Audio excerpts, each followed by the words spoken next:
The live TV, सच सबसे आगे।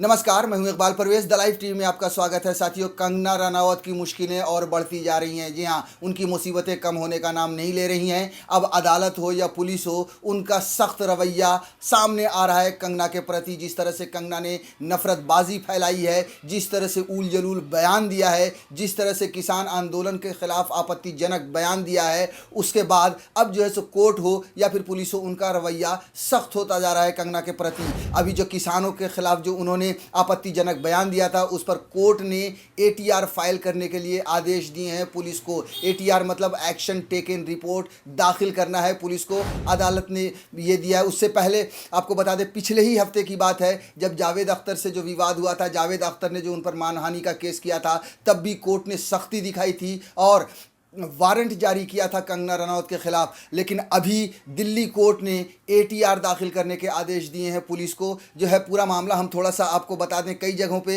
ये खबर छपी है, हम टीवी 9 की खबर बताते हैं आपको।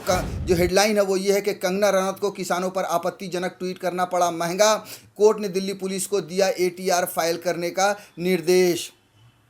किसान आंदोलन को लेकर आपत्तिजनक ट्वीट करने के मामले में अभिनेत्री कंगना रनावत के खिलाफ दायर याचिका पर बुधवार को पटियाला हाउस कोर्ट में सुनवाई हुई।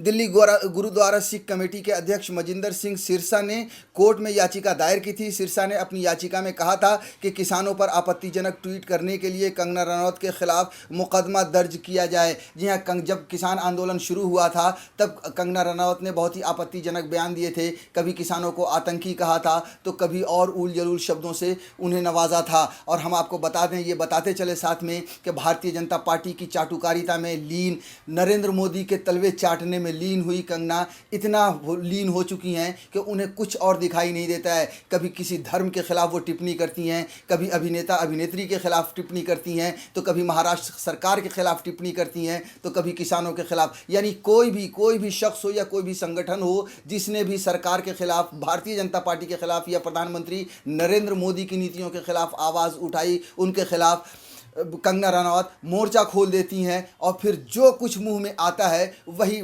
बोलती हैं। और इसी का नतीजा है कि अब अदालत उन पर सख्त होता दिखाई दे रहा है। आगे थोड़ा सा और आपको बता दें कि इस मामले पर सुनवाई करते हुए पटियाला हाउस कोर्ट ने दिल्ली पुलिस को मामले पर एक्शन टेकन रिपोर्ट दाखिल करने का निर्देश दिया है। कोर्ट इस मामले में 24 अप्रैल को आगे की सुनवाई करेगी। दिल्ली गुरुद्वारा सिख प्रबंधन कमेटी द्वारा दायर की गई याचिका में कहा गया था कि कृषि कानूनों के विरोध में आंदोलन कर रहे किसानों के खिलाफ कंगना रनावत ने आपत्तिजनक टिप्पणी की थी। अभिनेत्री की आपत्तिजनक टिप्पणी के कारण किसानों, खासकर सिख किसानों की छवि को नुकसान पहुंचा है। इसलिए कोर्ट मामले में दिल्ली पुलिस को धारा 156(3) के तहत मुकदमा दर्ज करने के आदेश दिए हैं।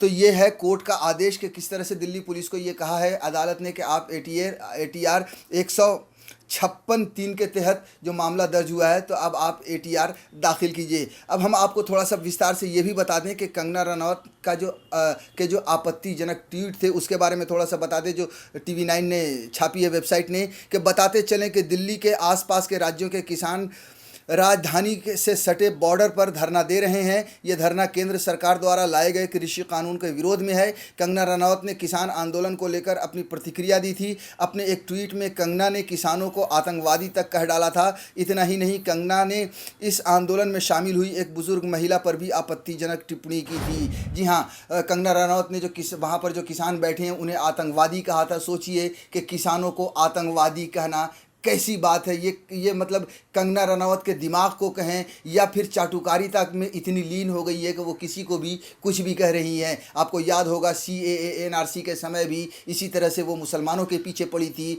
और ऊल जलूल बातें कह रही थी, सोशल मीडिया पर नफरत बांट रही थी। दिल्ली में जब दंगे हुए थे तब भी यही काम किया था कंगना रनावत ने। उसके बाद आपको याद होगा कि शाहीन बाग की जो महिलाएँ थी, जो दादी थी, वो बहुत फेमस हुई थी।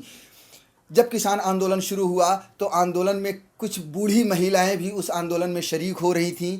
उनकी तस्वीरों को कंगना रनौत ने सोशल मीडिया पर शेयर करते हुए ये कहा था कि 100-100 रुपये में ये आंदोलनकारी मिल जाती हैं, 100-100 रुपये में महिलाएं आ जाती हैं आंदोलन करने के लिए। उसके अलावा उन 2 बूढ़ी महिलाओं की तस्वीर को ट्वीट करके ये कहा था कि ये शाहीन बाग की दादियाँ हैं। बाद में जब उन्हें बहुत ज़्यादा कंगना रनौत को फटकार पड़ी थी और ये साबित हो गया था कि वो कोई और हैं, जी हाँ, वो किसान के आंदोलन में आई थी और जो शाहीन बाग की दादियाँ थीं वो कोई और थीं। उसके बाद कंगना रनौत का जब झूठ पकड़ा गया था, कंगना रनौत की जब नफरत बांटने की नीति जब पकड़ी गई थी, तब कंगना रनौत ने अपने उस ट्वीट को डिलीट किया था, यानी उसे ट्वीट भी डिलीट करना पड़ा था। जी हाँ, और वो किसान महिलाएं जो थीं उन्होंने भी अदालत का दरवाज़ा खटखटाया था कंगना रनौत के ख़िलाफ़ मुकदमा करने के लिए। अदालत का दरवाज़ा उन्होंने भी खटखटाया था। साथियों, ये पहला मौका नहीं है इससे, और आपको बता दें कि दिन ब दिन ख़ासतौर से पिछले 2 सालों में कंगना कुछ ज़्यादा ही नफ़रत बांटना उन्होंने शुरू कर दिया है। उसके बाद ये हुआ है कि पूरे देश में, देश के अलग अलग हिस्सों में कंगना रनौत के ख़िलाफ़ बहुत सारे ऐसे मुकदमे दायर किए गए हैं, बहुत सारी उनकी शिकायतें दर्ज की गई हैं, क्योंकि उन्होंने इस तरह के बयानात और नफ़रत बांटे हैं। आपको बता दें कि उन पर देशद्रोह का मामला भी चलाने की बात आई थी सामने। जो 27 अगस्त 2020 की खबर हम आपको बताते हैं कि कंगना रनौत के खिलाफ दर्ज हुआ मुकदमा, देशद्रोह का लगा है आरोप। बॉलीवुड अभिनेत्री कंगना रनौत अक्सर चर्चा में रहती हैं। इन दिनों कंगना सुशांत सिंह राजपूत के कथित आत्महत्या मामले को लेकर काफ़ी सुर्खियों में है। इसी बीच खबर है कि कंगना रनौत के ऊपर मुकदमा दर्ज किया गया है। कंगना पर देशद्रोह का आरोप लगा है, जिसके चलते अभिनेत्री के खिलाफ मामला दर्ज किया गया है।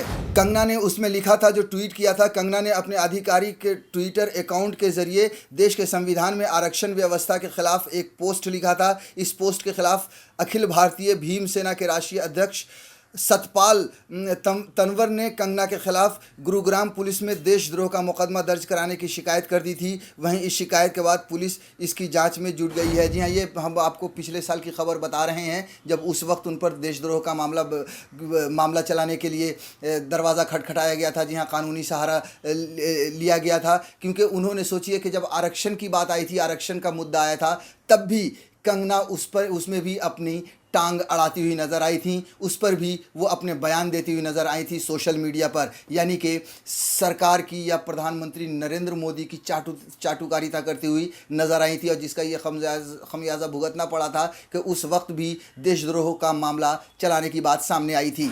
साथियों, पिछले साल ही राजद्रोह का भी मामला सामने आया था कंगना के ऊपर। जी हाँ, हम आपको थोड़ा सा वो भी खबर बता देते हैं। हिंदुस्तान में जो छपी थी कि कंगना रनौत पर दर्ज हो राजद्रोह का मुकदमा, शिवसेना ने शिकायत दर्ज कराई। मुंबई की पीओके से तुलना पर बढ़ेंगी मुश्किलें, सवालिया निशान लगा था। आपको याद होगा कि पिछले साल कंगना रनौत ने महाराष्ट्र सरकार के खिलाफ बहुत जहर उगला था। महाराष्ट्र में जो शिवसेना की सरकार है, महाराष्ट्र महाअघाड़ी की जो सरकार है, उद्धव ठाकरे जी जिनके मुख्यमंत्री हैं, उनके खिलाफ भी बहुत ज़्यादा जहर उगला था। बहुत ज़्यादा नफ़रत के भरे बयानात दिए थे, और यहाँ तक कि मुंबई को पाकिस्तान ऑक्युपाइड कश्मीर तक कह दिया था। उस पर भी काफ़ी हंगामा हुआ था, काफ़ी विवाद छिड़ा था। आगे आपको थोड़ा सा विस्तार से बताते हैं कि सुशांत सिंह राजपूत मौत मामले में मुखर रहने वाली कंगना रनौत इन दिनों अपने बयानों को लेकर काफ़ी सुर्खियों में है, मगर अब इन्हीं बयानों से उनकी मुश्किलें भी बढ़ती जा रही हैं। मुंबई की तुलना पाकिस्तान के कब्जे वाले कश्मीर से करने पर शिवसेना की ओर से कंगना रनौत के खिलाफ शिकायत दर्ज कराई गई है, और उनके खिलाफ राजद्रोह का मामला दर्ज कर FIR करने की मांग की गई है। समाचार एजेंसी ANI के मुताबिक शिवसेना की IT सेल ने ठाणे के श्रीनगर पुलिस स्टेशन में कंगना रनौत के खिलाफ शिकायत दर्ज कराई है। शिवसेना IT सेल ने अपनी इस शिकायत में मांग की है कि मुंबई की तुलना पाकिस्तान वाले कश्मीर से करने के लिए अभिनेत्री कंगना रनौत के खिलाफ राजद्रोह का मामला दर्ज कर FIR की जाए। दरअसल कंगना ने अपने बयान में कहा था कि मुंबई में उन्हें डर लगता है, क्योंकि मुंबई की हालत पाकिस्तान वाले कश्मीर जैसी हो गई है। इसके बाद शिवसेना नेता संजय राउत ने भी तीखी प्रतिक्रिया दी थी और उन्हें हरामखोर लड़की बता डाला था। हालांकि इसके बाद उन्होंने हरामखोर का मतलब नौटी बोलकर सफाई देने की कोशिश की। शिवसेना चाहती है कि कंगना अपने बयान के लिए माफ़ी मांगें। तो इस तरह से उस समय भी बहुत ही ज़्यादा हंगामा हुआ था, जब कंगना ने सोचिए कि मुंबई को कहा था पाकिस्तान ऑक्युपाइड कश्मीर। ये कितनी बड़ी बात है। अगर यही बात कोई आम आदमी कह देता तो उस पर कितना हंगामा मचाया जाता, मगर गोदी मीडिया ने इस पर हंगामा नहीं मचाया, बल्कि सरकार ने उन्हें Y+ की सिक्योरिटी तक दे दी। जी हाँ, जब शिवसेना ने कहा कि हरामखोर है, जाहिर सी बात है, कहना लाजमी भी है कि जिस शहर में रहती है, जिस शहर ने उसे इतना नाम दिया, सम्मान दिया, पैसे दिए, दौलत दिए, हर चीज़ दी, उस शहर को पाकिस्तान के साथ जोड़ दिया। लेकिन उसके बाद उसके बदले में उसे Y+ की सिक्योरिटी दे दी गई भारत सरकार की तरफ से। साथियों, पिछले हफ्ते ही जावेद अख्तर के केस में उन पर, कंगना रनौत पर वारंट जारी किया गया है। जब आपको बता दें कि जब सुशांत सिंह राजपूत की आत्महत्या के बाद जब बड़बोली बनी थी, बहुत ज़्यादा जहर उगल रही थी कंगना रनौत ने, तब उन्होंने कहा था कि ऋतिक रोशन के विवाद में, जी हाँ, कंगना रनौत और ऋतिक रोशन का जो विवाद हुआ था उसमें उन्होंने जावेद अख्तर पर आरोप लगाया था और ये कहा था कि जावेद अख्तर ने अपने घर बुलाकर उन्हें धमकी दी और ये कहा कि अगर कंगना माफ़ी मांग ले ऋतिक रोशन से, नहीं तो बहुत बुरा होगा। ये बात सुनकर जावेद अख्तर को बहुत बुरा लगा और उन्होंने भी मानहानि का मुकदमा दायर किया था, जिसके बाद उनका भी पिछले दिनों ही उस पर कंगना पर वारंट जारी किया गया। हम थोड़ा सा आपको बता देते हैं, ज़्यादा दिन की नहीं, पिछले हफ्ते की ही बात है, जो हेडलाइन छपी थी कि जावेद अख्तर मानहानि मामला, कंगना रनौत की बढ़ी मुश्किलें, जमानती वारंट जारी। अभिनेत्री कंगना रनौत की मुश्किलें बढ़ती दिख रही हैं। जावेद अख्तर द्वारा दायर मानहानि के मुकदमे में मुंबई मजिस्ट्रेट ने अभिनेत्री के खिलाफ जमानती वारंट जारी किया है। जावेद अख्तर ने कंगना पर उनकी छवि खराब करने का आरोप लगाया था।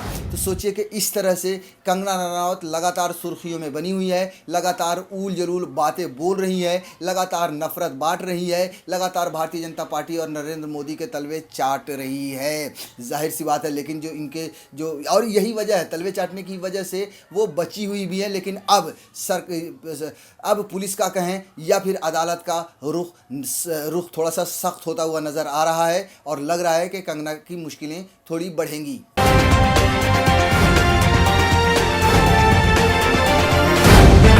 द लाइव टीवी, सच सबसे आगे।